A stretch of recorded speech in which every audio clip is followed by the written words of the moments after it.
छिया कल मन राखी। अच्छा ए होले के फूलहार भैया डरेवा रहो। बड़ा प्यारा सॉन्ग है रक्षाबंधन का। और साथ में हमारा रक्षाबंधन 19 तारीख को होने वाला है, तो हम लोगों ने सोचे 2-4 कंटेंट हो जाएगा तो अच्छा रहेगा।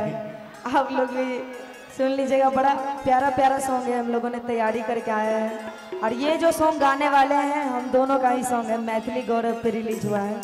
आप लोग सुन सकते हैं पूरा सॉन्ग और गा के सुनाना चाहेंगे 2 लाइन।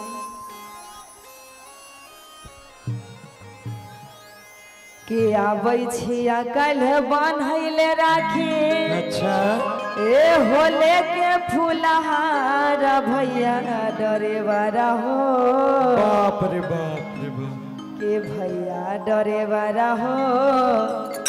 अगरिया लेके रही हो नहीं बाहर। आगे हमरो तो सुन बोला कि हम ड्राइवर आदमी कम धंधा वाला लोग कथी ले तोरा राखा राखी के फेर में रहबो, नहीं कमेबो तो परिवार केना चलते।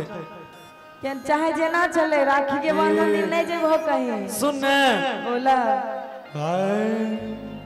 कि लेट होते घरे आते में हमरा। अरे सुन ले हमर गप बहिन दुलारवी के गे बहिन दुलारवी के। आइएगा। अरे राखी के दिन गरिया छोड़ी जाप बहिन दुलारवी के। राखी के दिन गरिया छोड़ी जाप। आबै छिया कल बान्हले राखी लेके फूलहार भैया डरेवा रहो।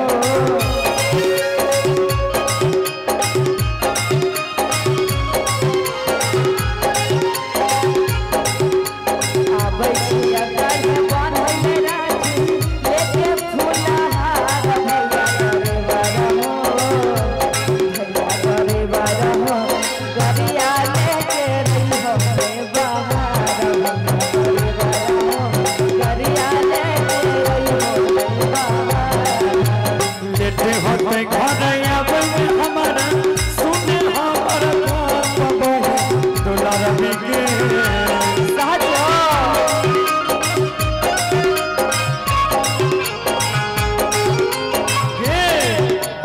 लेट होते घरे आवे में हमारा। सुन हमर गप बहिन दुलारवी के।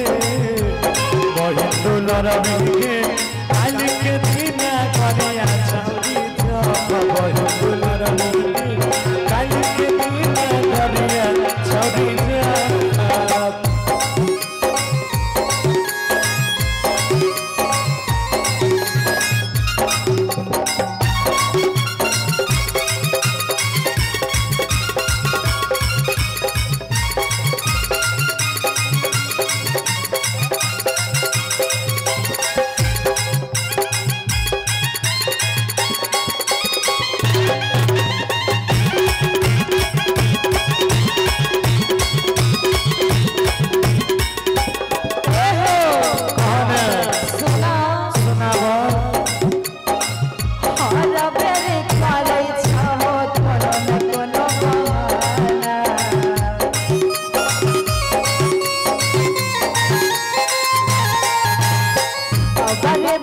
छोरा बने भैया हो हमारा। बाप रे बाप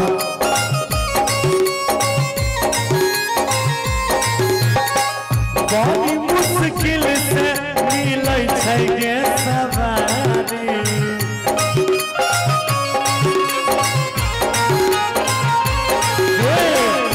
कोना के छोड़ दिए अपन नैहारी।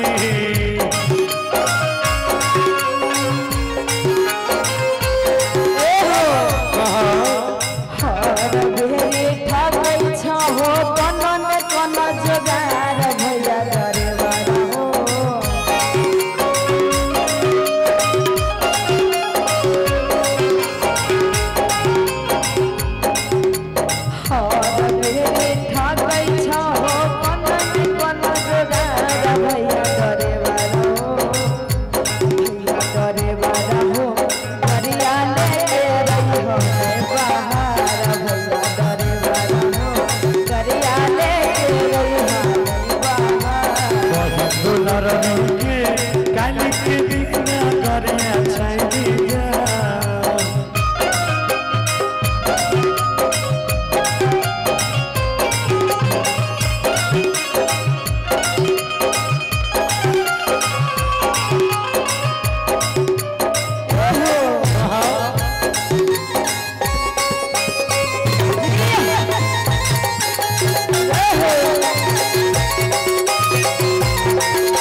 तोता न झमोलबो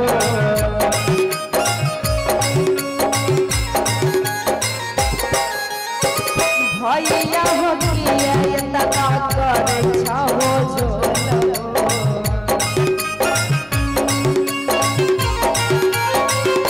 अरे गई ऐसा नहीं छै हे गे बहिन दुलारी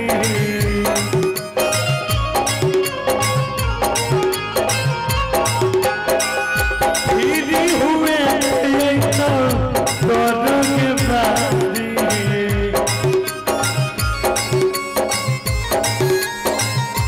सुना सुनाबो